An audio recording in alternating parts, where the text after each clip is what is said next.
1. A little background before I begin. About a month ago, me and my husband's best friend moved in with us after falling on some hard times. Because of this, his girlfriend often came over to get drunk with us. Not quite yet being 21, and the rest of us being piss poor, let alone with money to spend on a bottle, she would often bring their 21-year-old friend Jorge to drink with us, so long as he bought the liquor. I had met Jorge a few times, and never once was he sober. When I went to parties he was at, he was the one that got drunk the fastest. Odd, considering his size, he was pretty overweight. It was well known by anyone that even knew of him that he had been put in a mental hospital multiple times. Once for taking homemade acid, and then smoking crack while tripping, and another time for a similar incident. But that was over a year ago, so we thought his drunkenness was better than him being a crackhead. Everyone who knew Jorge accepted he was kinda off the rails. So we kept him around for a good time, not as an actual friend we could depend on for much else. One night Jorge showed up out of nowhere, telling us he had just made thousands of dollars selling coke. He seemed a little off, more so than usual, tweaky rather than tipsy. To make a long story short, he had been cut off by most of his friends, and he came to us and wanted to spend this newfound money on us since we were all he had. Weird considering he had known Lucky and my husband since high school, but very rarely hit them up to hang out. We only ever saw him at other people's parties. We allowed him to stay the night, and we planned a fun day for the next day. He ends up staying up most of the night, then leaving that afternoon to sell, never returning when he said he would. My husband, Lucky, and I think nothing of it, that he probably just couldn't find a ride back to us, and the plans we weren't necessarily banking on anyway were cancelled. We eat dinner, then decide to go skate street, to film our edit like we do most nights. We turned in around 12:30. We never lock our apartment, stupid, I know, but we keep forgetting to make copies of our single key. I should add that our best friend lives in the apartment directly next to us, and is generally a homebody, so he keeps tabs on our place when he knows we're out, and he can hear us come and go pretty clearly, but most nights he's in bed pretty early. But at least one of us is home by then. You can feel our door is deadbolted when we go to open it. Irritated but scared, I knock on my own door. There is Jorge in his underwear. He asks if I leave my pills out usually. I take an antipsychotic and antidepressant, anxiety meds and antibiotics for acne. And I reply that I did because I usually take my nighttime meds on the couch at night, and fall asleep there while my husband Lucky and I watch movies, and my husband always carries me to bed when he's ready to call it a night. He instantly says, "Well, you shouldn't do that when I'm around. I'll munch 'em, no matter what they are. I already took a couple." I was stunned and said nothing. Everyone else in the room goes silent for a moment, until a friend of ours shows up at the door. The friend that drove him to sell earlier. Jorge asks him for a ride to a town 30 minutes away, to which the friend, Luke, replies no because apparently Jorge racked up a debt of $200 to Luke in the 3 or 4 hours they spent together. Jorge then disappears into our bedroom and punches the door frame, breaking his hand, and immediately comes back out to the living room in a panic. Lucky tries to calm him down and get him to call his mom and get his insurance info, to which Jorge throws a punch at Lucky, misses, and knocks over an altar I have in the house, breaking multiple items and almost breaking our window. Finally, my husband and Lucky relax him and tell him we're going to go on a walk to smoke a blunt, when really they were taking him to a nearby hospital. By the time we reached the hospital, Jorge was so loopy, off what I later found out were 7 Zoloft, 5 Seroquel, and 4 antibiotic tablets, the gabapentin I had, aka the only recreational script out of all of those, was untouched. That he couldn't even fill out his info in the ER waiting room, so I stepped up and gave it to the ER receptionist, and asked quietly if he could get a psych evaluation as well. I gave him my number to call when he got out, so we knew he was okay. My husband, Lucky, and I return home, agree that Jorge isn't allowed over again, and finally relax. However, I double-check my pills and find far more missing than the number he told me he took. If he had taken as many as we were missing, he would be far more fucked up than he was, so I checked his backpack. In it I found roughly 10 of each of my medications. I said fuck it, and threw his backpack out on the lawn. He was never ever coming in my house again. I need those medications to function, and even a day without them sends me sleepless, anxious, moody, and reeling. He comes eventually around 4 a.m. and finds the door locked and his shit on the lawn. He bangs on the door, the windows, goes around back and bangs on our bedroom and bathroom windows, somehow not breaking them, screaming that we have his skateboard, which we didn't. He threatens to beat us all up and have someone kill us within the hour, standing outside for almost an hour screaming that he knows we're in there, and other assorted insults. I call the cops quietly, while we pretend to be asleep inside. When the police arrived, we could hear them quite clearly. They force Jorge to leave the property, telling him that he can't just sit outside an apartment full of sleeping people on a weeknight and scream and make threats, and that they can't do anything about the alleged skateboard. The next day, just as I got home from work, my husband received a Snapchat from Jorge. 8 hours and counting till I'm breaking down your door and shooting you in the knee. I called the cops and made them aware of the threats, and they said they'd send officers our way to gather information. We showed them the screenshots of the conversations, and a screen recording of a video he made with a gun sent to my husband. 6 hours later, I have a ride and I'm on my way. I'm gonna shoot you in the fucking face and fuck your wife, he says as we all watched his Bitmoji character on Snap Maps grow closer and closer to the house. We were torn on whether he was bluffing as he was taking a slow route to our place, but still getting near. When he was within a mile, I had it. I didn't care that the boys thought it was a bluff. I called the cops and they said that they couldn't technically prove he was coming to us, but to call immediately if he arrived. We waited up all night. Nothing. 2 days later, we found out he was charged with vehicle theft, assault with a deadly weapon, and burglary. He was found out by cops in the stolen car on the way to our house, just a few blocks away. Normally I'm a big fuck the police person, but thanks to that officer, I'll have to visit Jorge in prison to say, let's not meet. 2. This happened probably a year ago. At the time, I was a final year uni student with some time on her hands. I live with my mom and younger brother. My mother doesn't work to take care of my brother who is autistic. It's challenging to take care of someone with autism and intellectual disabilities, but there were organizations around who would host workshops to educate us on the government-funded services available to help support such individuals. There was one such workshop being hosted in our local area, and my mother had wanted to attend, but she didn't speak a word of English. The workshop coincided nicely with my free time, so, like the good daughter I am, I went with her. The workshop was hosted in essentially an office meeting room, and the demographics of the attendees were largely Chinese middle-aged women, unsurprising given the area I live in. I was one of the two in the room fluent in both English and Chinese. So a lot of the other attendees whom sat near me and needed help with translating would turn to me for help, which I was happy and comfortable to do, as I had already attended a similar workshop in the past and understood the content quite well. The other person in the room who spoke both languages was, as the majority of the room, a middle-aged Chinese lady. She introduced herself as Leona. Leona spoke English quite well. It was clear she picked it up as a second language, but it was still great. Leona approached me after the workshop had ended, and said she was impressed with the knowledge I had and also my fluency in both languages. I thanked her for her compliments, and was ready to leave when she asked me if she could have my contact details so we could help each other out, exchange information, etc. in the future. This was not unusual, given the community of carers for family members with disabilities. Anyway, we exchanged details and went on our merry ways. I didn't think I'd hear from her anytime soon, except I did. The very next evening, Leona phoned me. She complimented me again, emphasizing how she was impressed with me, and also told me a bit about herself. Her situation in a way reminded me of my mother's. She was a single mother with a teenage son, only child, who had some form of disability. Her son also had many allergies, so she also had to grow all the vegetables he ate, because she didn't trust buying food.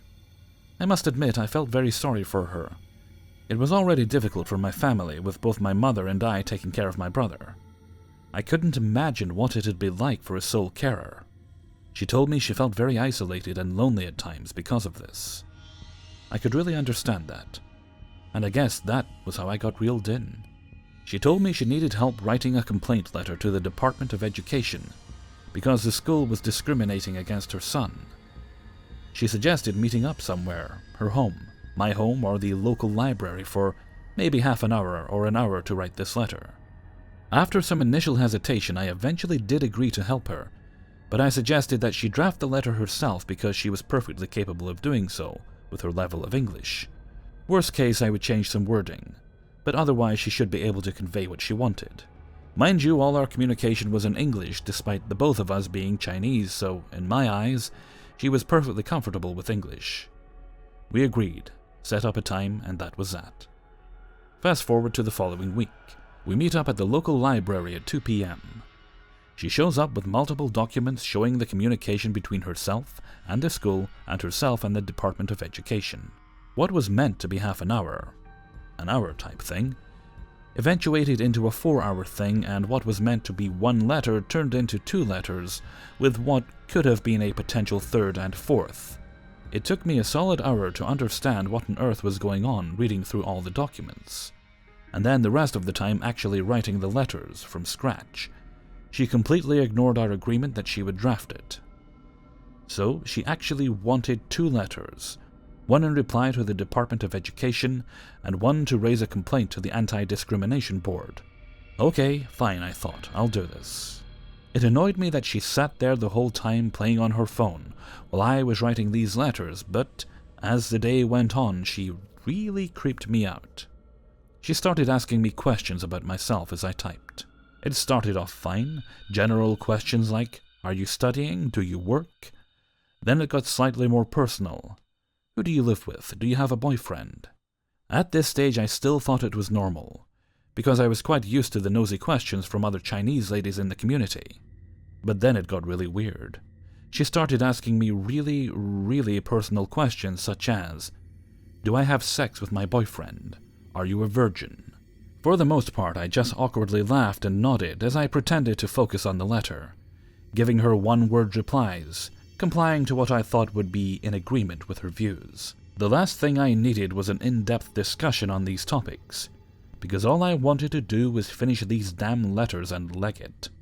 She then tells me if I ever needed to talk about topics I wasn't comfortable talking with my mother about, such as sex, I was always welcome to bring them to her. Words can't describe how creeped out I was. This was my 2nd meeting with her. Did she really think I would do that? As I continued typing, I heard a shutter sound, the kind you hear when a phone takes a picture. I quickly peered over her screen and saw that she had taken a picture of me. I was really creeped out that she didn't ask for my permission, and that she also didn't tell me about the picture, but I let it slide because it was a side shot, and you couldn't really see my face.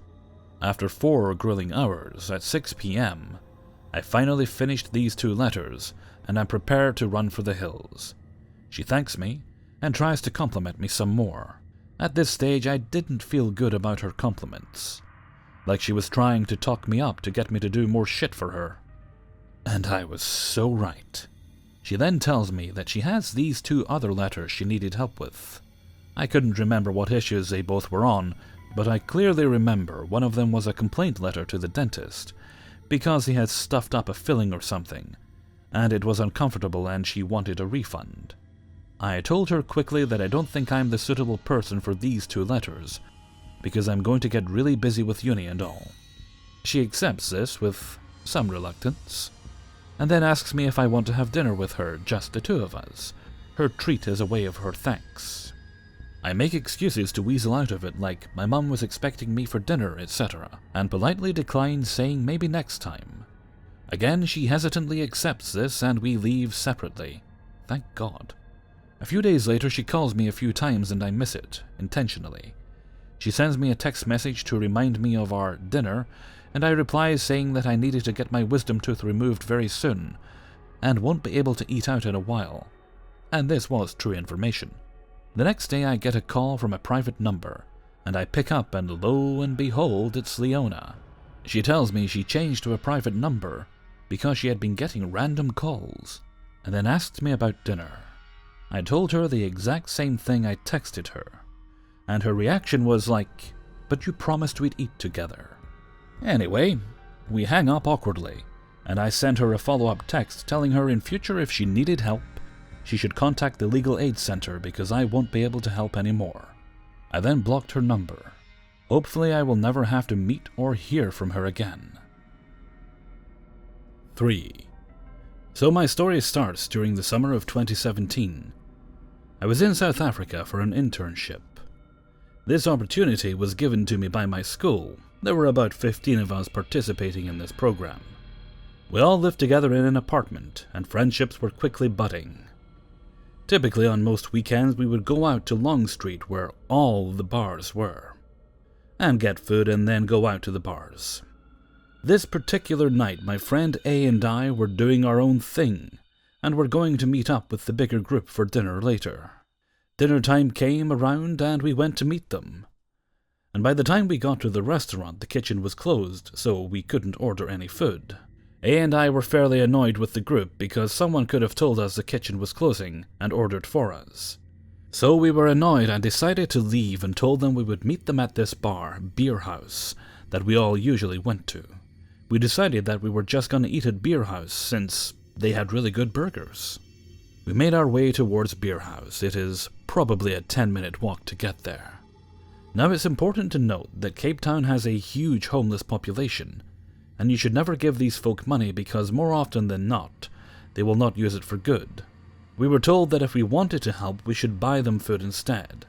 Even then, some people have told us that they have seen people they have just gave food to immediately turn back into the store, or supers, to return the food for money. And crime is no stranger to anyone here. Cape Town has one of the biggest high crime rates in the world. It's especially bad for tourists. Okay, back to the story. So we get stopped by this homeless lady asking us for money. We made the mistake of talking to her for a couple seconds too long. Up ahead of us we see another homeless person, but this individual was very young. Maybe about 15 or 16. He noticed that we talked to the other lady and asked for money. And we told him that we have none and try to walk past them. He continues to beg, telling us that he is so hungry and even just a couple rands, South African money, would suffice. We tell him more sternly that we don't have anything and we see a change in demeanor. We walk ahead of him and we see him crossing the street. We think we lost him and continue to walk towards food until we see him walking parallel to us, the opposite side of the road. We were at this point pretty sufficiently worried. We just try to ignore him, and of course we are walking along a road that has no people walking and is not well lit. He starts running towards us and catches up, and he looks like he has something in the front pocket of his hoodie. He looks both A and I in the eyes. "Give me money. I am a beggar. I have nothing to lose. I will stab you." And flashed his homemade shank. In that moment all I could think was, wow, I could definitely get stabbed right now by that very, very rusty knife. And I don't have insurance here and I'm going to get sick. I don't even care if I get stabbed, I just hope I don't get sick. And then my fight or flight kicks in, and I flight. And low-key leave my friend slightly behind. We both run towards the only open store on the road, and the owner of that store had to be one of the most incompetent people I have had the opportunity to interact with. He was absolutely no help. We explained to him what was happening, and he just looked at us blankly. The homeless guy followed us to the store and was just standing outside, waiting for us to come out. We stay at the store for about 15 minutes until he finally leaves. We quickly make our move and run toward Long Street, since there are a bunch of people there. We get to the bar we were trying to get to, and call an Uber to go back to our apartment. We were very shaken, to say the least, and just sat in A's room and ordered McDonald's. Yes, they deliver McDonald's in South Africa. And tried to get our shit together. And that's the story of how I almost got stabbed, but could only think about how if I got stabbed, I'm gonna get infected. Hey everybody, Hellfreezer here, and thank you very much for listening to 3 True Scary Stories, episode 328. And thank you very much to everybody who allowed me to use their stories in this video. I apologize if I don't think it picked up too much, but if you heard any kind of sounds in the background, I wasn't adding rain effects, it was actually just raining outside. So, you probably didn't hear it though. Usually the noise gate filters most of that out. Right, I think this one goes up on Wednesday, so that'll be my birthday. Yeah, this will be Wednesday. And I'm probably, let's see, you guys will get this about 7 p.m. 7 p.m. my time. So I'm probably going to do a stream about somewhere between 8 and 10 p.m. So 3 hours after that. I'm not sure if I'm going to schedule it. We'll see, but I feel the urge to do a birthday stream, get on, chat with you guys, just see how everything's going. So hopefully I'll see you later tonight. Or that night. You know what I mean. Okay, with that I'm heading off for now, so until next time, thank you very much for listening, and take very good care of yourselves.